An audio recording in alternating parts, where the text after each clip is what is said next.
What's good, YouTube? It's your boy K Flex, and I'm back here with yet another video, ladies and gentlemen. Monday, happy Monday. Hopefully you guys are having a good Monday. And today we're going to get into some more into the draft. Now, ladies and gentlemen, as you guys know, on the previous episode of the K Flexing channel, we had a lot of things going on as far as with trading and all this stuff. It was a lot of stuff going on. We traded our third pick down to our sixth pick. And you guys know I've been on the patriots hype train for a while now. And now it's to the point where maybe we won't get them.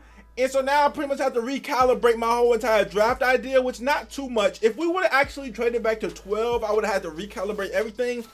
But since we traded back to 6, it's like, okay, it's not that bad. And we can still get a lot of the people that I thought we could get, previously. So right now, I'm pretty much going to make every draft scenario really possible that's going to happen. And I'm going to, from there, let you guys know who the Dolphins should draft, okay? It's a couple of players, right?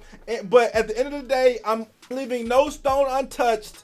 The Dolphins should draft one of these players depending on these situations, okay? So, let's get into it. But before I get into the video, I just want to shout out a couple of people. To shout out the members of the channel. Shout out to Jazza803, Shardy McGee, Mac Havoc, my uncle, Brent Krieger, Joshua Mayer, Big J, and my boy Seaman Blast, which by the way, that's a really sus name. These guys are the members of the channel. I just want to shout you guys out for being members of the channel and supporting me, going an extra step and supporting me. Thank you guys.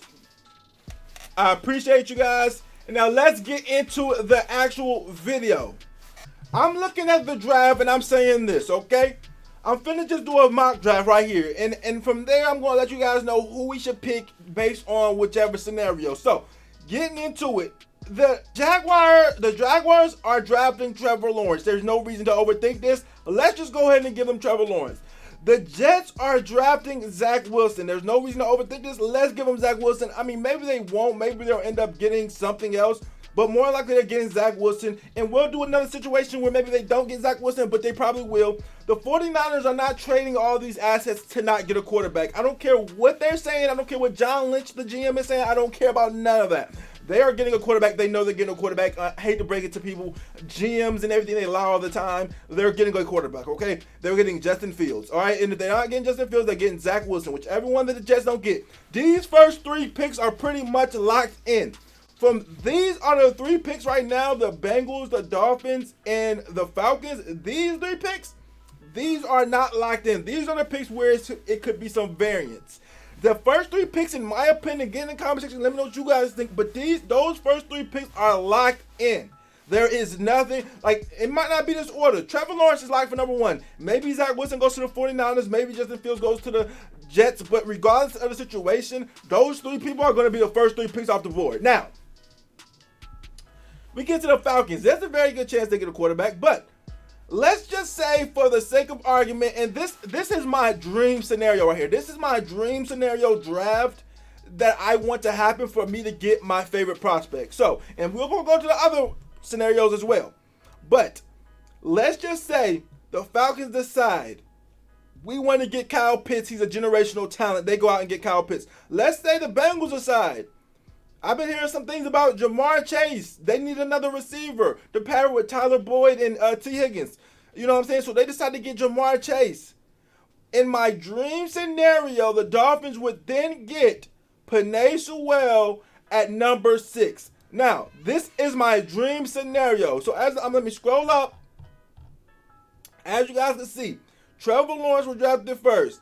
Zach Wilson, Justin Fields, Kyle Pitts, Jamar Chase, Penei Sewell. We end up with the guy that I wanted at 3 at 6, and we got an extra pick. You know what I'm saying? That is, to me, right there, is the number 1 scenario that I want to happen, that I hope happens. Penei Sewell is still the pick for me.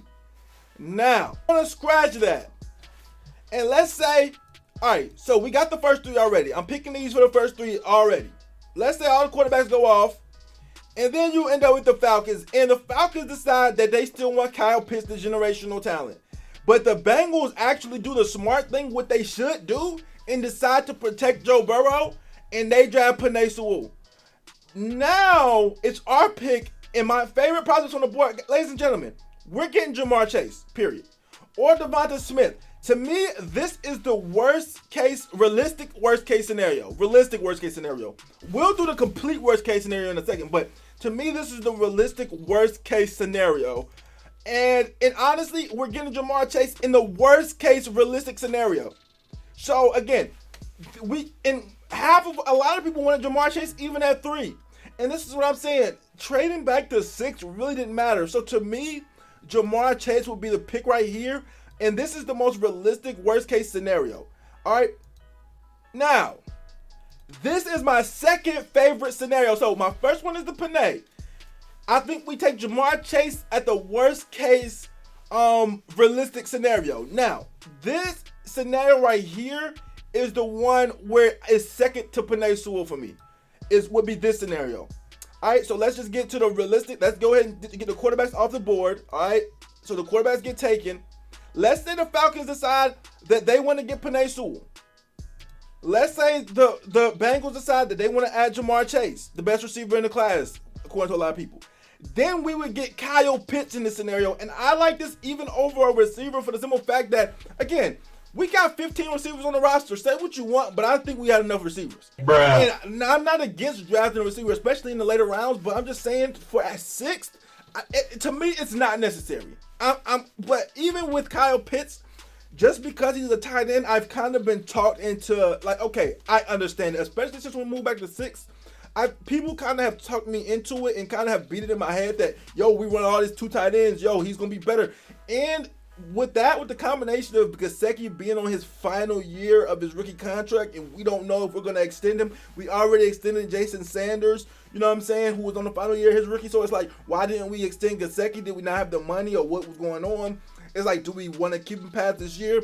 So that mixed with the combination that we do run a lot of 2 tight ends, and that with the combination that he could play receiver if necessary, is the reason why I like Kyle Pitts over all the receivers and over everybody, with the exception of Panay Sewell. And I think that if Panay Sewell's on the board, let me just make this perfectly clear, that we have to draft him, okay?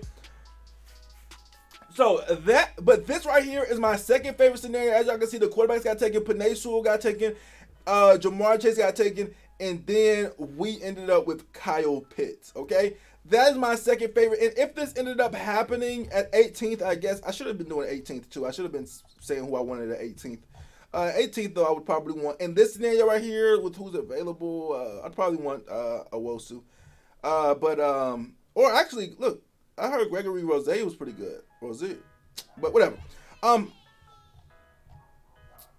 So those 3 scenarios, ladies and gentlemen, those are the 3 scenarios that I see happening. And in every scenario, there's no way we don't end up with a top player. And in the Jamar Chase scenario, I mean, even if we decide Devonta Smith is better, regardless, we're going to get the top wide receiver in the whole draft. We're either going to get the top wide receiver, the top tackle, or the top tight end. We're going to get one of those. That's basically what I'm trying to say.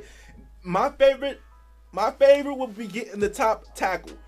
Then my second favorite will be getting Kyle Pitts. And then my third favorite will be getting the top wide receiver. But either way, we're going to get one. So that's why moving back 3 spots, it didn't matter, because at the end of the day, any other players that we were going to get at 6, we probably were going to get at 3 at the same time. So let me just do the worst case scenario just for fun before I end the video. So right here, I'm going to draft every single player that we need. So basically, I'm not going to draft the quarterbacks. I'm just going to draft every player that we actually need.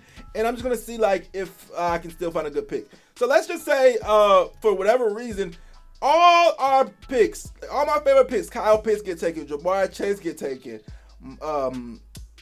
Devonta Smith gets taken. So right now I'm looking at it, then Waddle gets taken.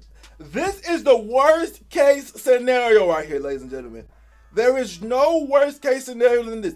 This would be like, and this is not even realistic, it's just for fun at the end of the day, it's just for trolls. But let's say every single prospect we needed got taken, and Trevor Lawrence and all the quarterbacks still up there. First of all, realistically, we would have to get a quarterback. But we would still be able to get Michael Parsons in the worst case scenario ever. The worst thing that could ever happen, we would be able to get Michael Parsons. You know what I'm saying? I don't know why I even just did that. It was just fun though. Anyways, guys, get in the comment section and let me know what you guys think about this video.